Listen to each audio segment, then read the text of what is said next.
So there are so many achievements that we shouldn't even start mentioning them now. But which one or two just really stands out for you over the last 10 years?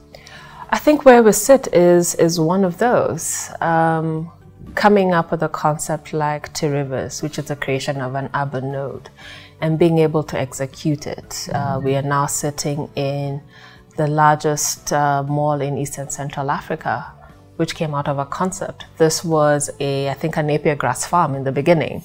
I think that's a big deal. And when you look at the vision, especially for where we sit and what will happen within this 102 acres in the next 7 years, is a fantastic testament of that visionary drive.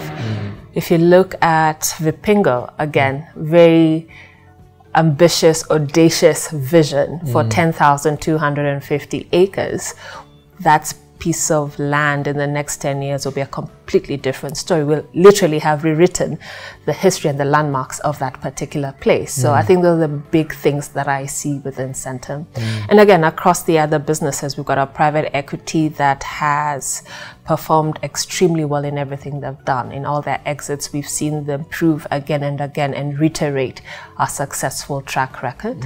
And even looking at Nabo Capital and what you've done for Centum's Group's marketable securities portfolio, where you've beat the market over and over, is a testament to what I keep going back to, that drive and that pursuit for excellence in everything we do.